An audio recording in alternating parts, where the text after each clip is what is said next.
که ته غواړې او که ته نه غواړې، که ته غواړې او که ته نه غواړې، خو تا به خلک قبر له وړي.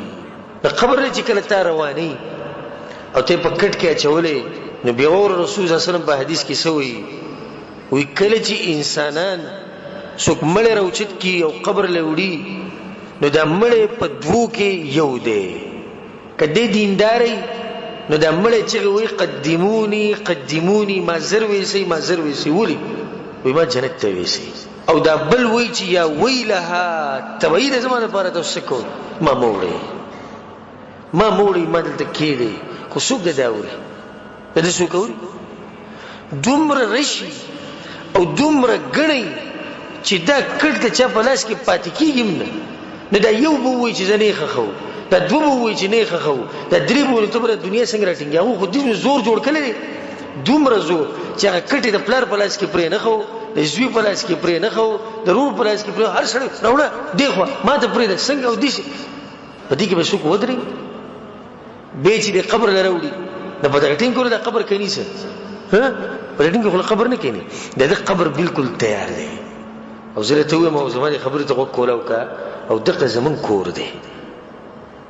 د ډېرو کسانو چې کله تپوس وکړي وایي کور دې شتي که نه؟ بس یاره وایي کور مې نشته، والله دې راکړي. څنګه ستا کور نشي؟ کور خو زموږ د هر سړي شتي، د هر سړي کور شي. زما شتي، ستاسو شتي، د هر سړي کور دی. چې د خپل کور دې نه دی لیدلی کس لاړ شي ووایي نه. که تا نه یې لیدلی نو په هغې کې ما ته څه ګناه شته؟ وایي که ما ته څه ګناه نشته، ته لاړ شه ووایي نه، دغه کندې ته ودرېږه، دا ستا کور دی که نه.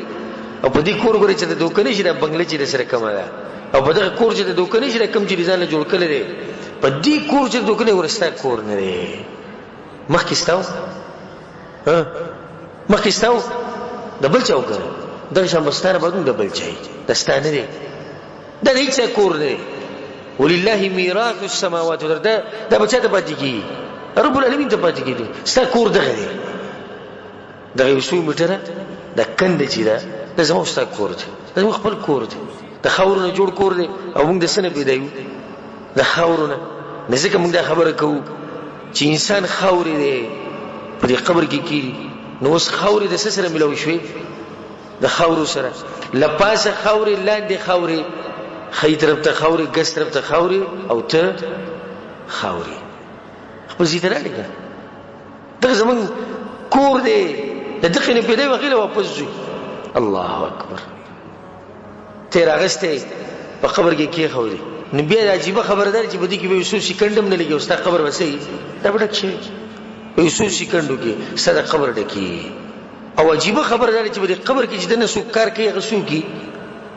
د دې مړي خپلې که رور، پلار، هغوی به د خپل لاس باندې خښ کړي، به پرې دا خټه او دا خاوره به داسې ور واچوي چې یو بل ته اوازونه کوي، دغه چون پکې بند کوي.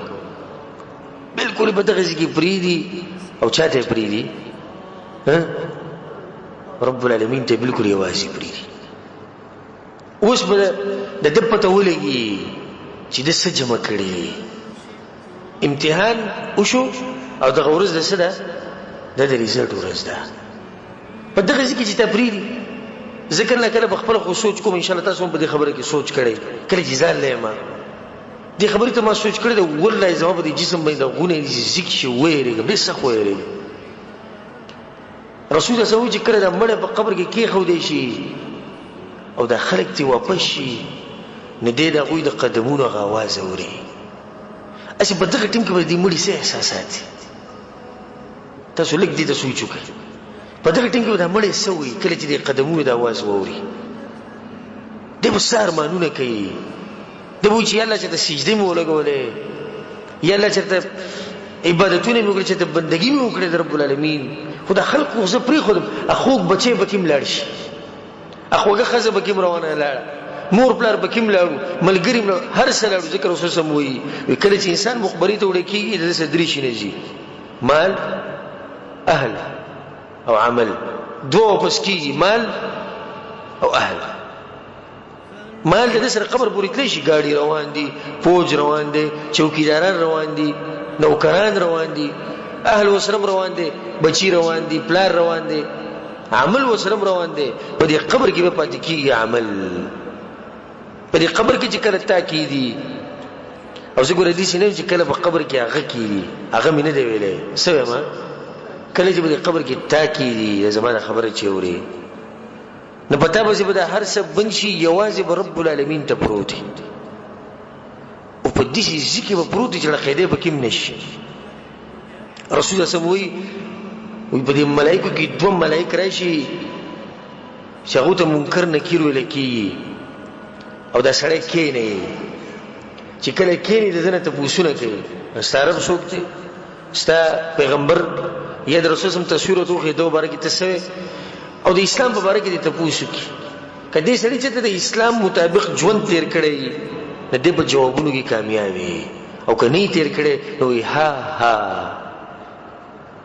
افسوس وکړي لا ادري ما ته خو پته نشته زه خو مزدوري مې کوله زه خو په سعودي کې وم زه خو بل ملکونو کې پروت وم ما خو ځاله کورونه جوړول پټي مې اخیستې ځمکې مې اخیستې ما خو چې دې ته سوچ هم نه دی کړی دې مسلو ته علماو چغې ویلې اوازونه یې بوغ شوي وو بیانونه کېدو کتابونه لیکلی کېدو درسونه کېدو هر څه روان وو ما خو څه نه دي زده کړي رسول صلی الله علیه وسلم وایي الله به اواز وکړي د دې نیک سړي مبارک کوم چې جوابونه ورکړي